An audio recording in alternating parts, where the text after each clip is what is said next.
en este espíritu de lucha, dedicación absoluta, confianza en nuestros elaborados y saber que ofrecemos un producto único en personalidad al mundo. Estos son los retos que creo y los desafíos que tenemos que afrontar. El año 1921, mi abuelo, Joan Jover Baqués, elaboró la primera botella de cava Jover. Después de la guerra ya se incorporaron tanto mi padre, que era el mayor, Josep Jover Camps, y mi tío, Joan Jover Camps, pensando que para elaborar un gran cava se tiene que partir de tres premisas. Sería viticultura, elaboración en la propia bodega y luego crianza en las cavas. Buenos días, señor Joan Jover, y muchas gracias por recibirnos en su bodega. Buenos días, encantado de tenerlos en casa. Creo que este año ustedes cumplen un siglo. Sí, precisamente en el año 1921, mi abuelo, Joan Jover Baqués, elaboró la primera botella de cava Jover. ¿Por qué sus abuelos, Joan Jover y Teresa Camps, empezaron a elaborar cava? Bueno, ellos, mi abuelo ya venía de familia de viticultores. Además, había sido una personalidad importante en el mundo del comercio del vino. Compraba las uvas o vinos, los elaboraba en su bodega y luego lo vendía a los cavistas que entonces estaban en activo. Con el tiempo cogió la práctica y ya el hombre se vio capaz, con los conocimientos y las técnicas necesarias, para elaborar pues, su primera botella de cava. Su padre, Josep Jover, y su tío, Joan Jover, siguieron con el negocio familiar. ¿Cuál fue la impronta que dejaron?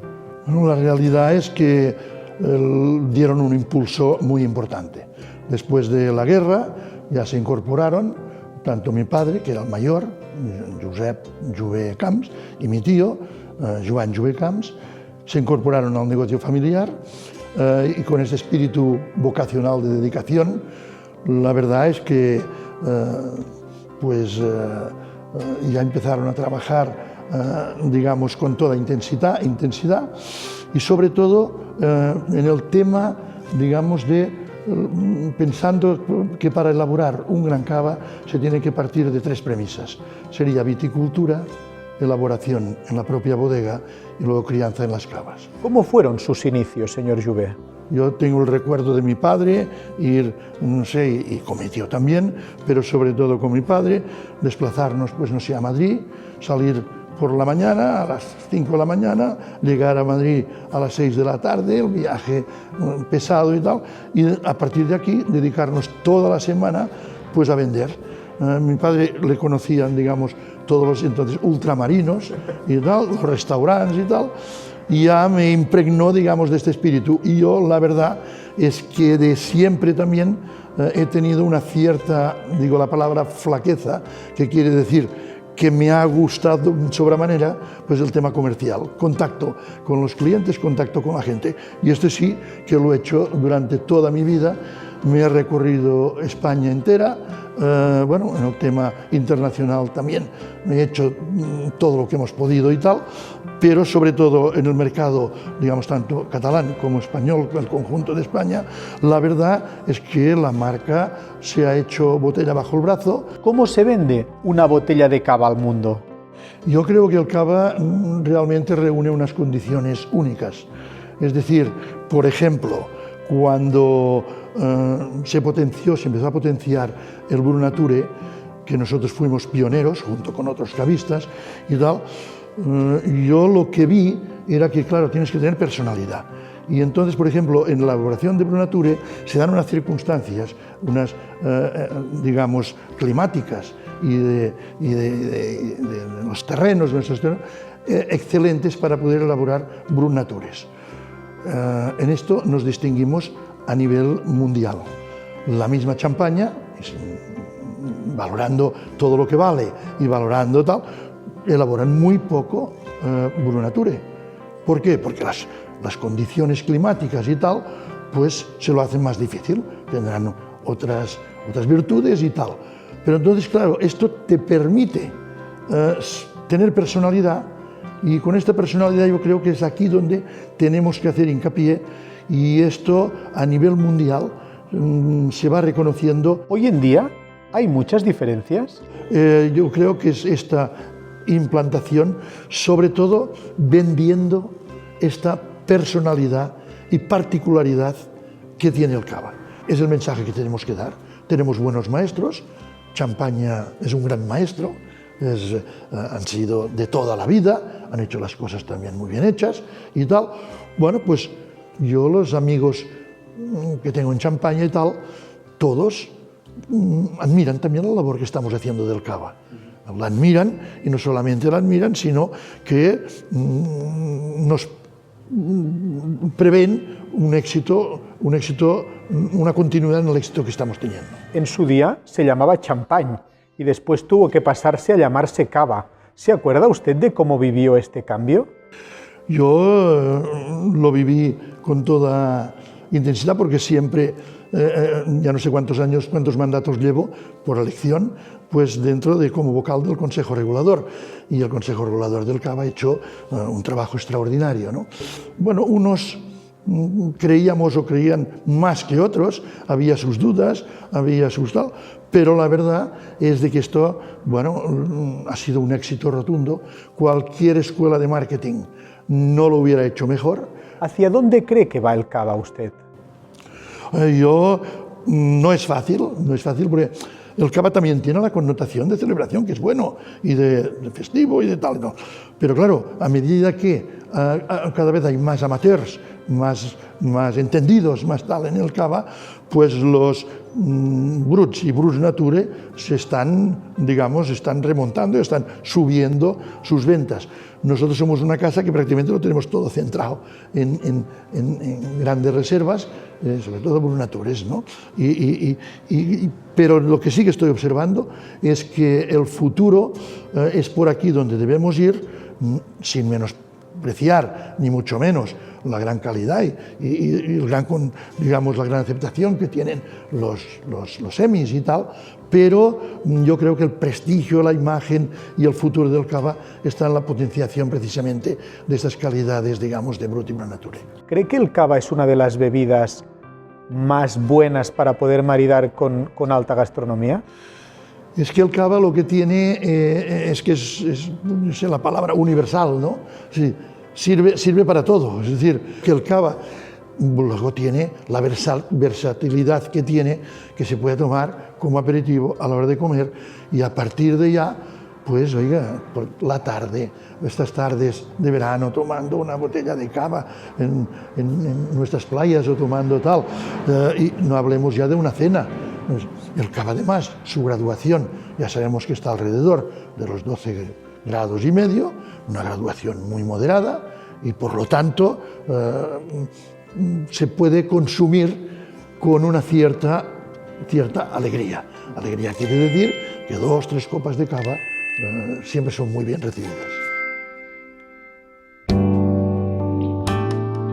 ¿Cómo valora el trabajo que ha hecho el Consejo Regulador del Cava en estos 35 años de historia? Bueno, yo creo que el Consejo Regulador del Cava, y siempre lo digo y hago mención cuando viajo, yo creo que es uno de los consejos reguladores, digamos, más con los controles más rígidos, que unos controles, digamos, que el pliego de condiciones se tiene que respetar, se hace respetar.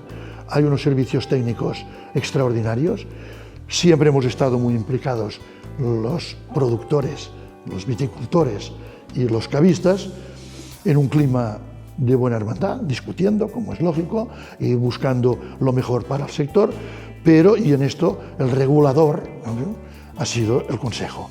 Yo creo que hemos tenido grandes juntas directivas, grandes presidentes, y pienso que el futuro, con la zonificación ahora y la segmentación de los productos y tal, que se va a reconocer la procedencia del territorio de donde sale, pues yo creo que esto está poniendo aún más el acento, digamos, en los temas cualitativos y luego de procedencia y tal.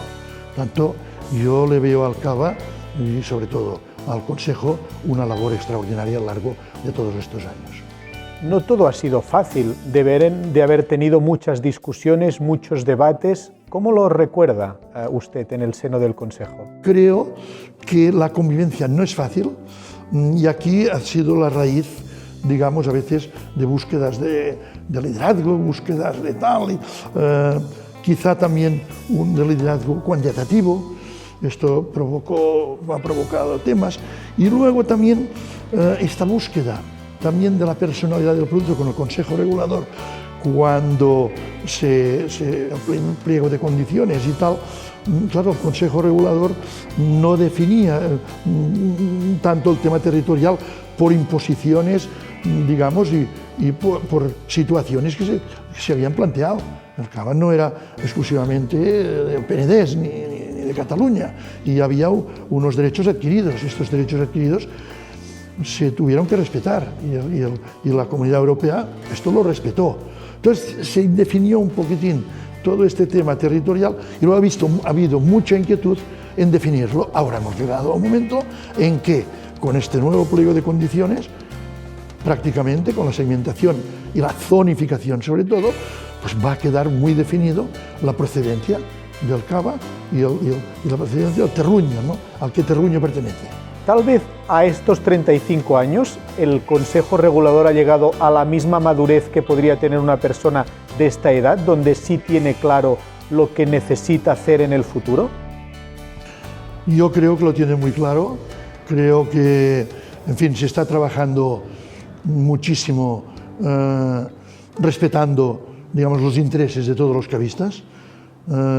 Y entonces, en esta línea ya, con la implantación de los cavas de paraje, se dio un paso ya importantísimo en la anterior Junta y ahora con la implantación de la zonificación, y me repito varias veces, pero que es un tema muy importante, creo que se van a colmar las exigencias del consumidor, que sabrá realmente las procedencias. Sin complejos.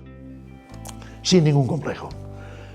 Sí que, bueno, quizá nos ha faltado en un momento dado, quizá, bueno, el conjunto del sector, ha habido una cierta presión en el tema cuantitativo, que también ha sido buena, porque nos ha permitido un reconocimiento mundial.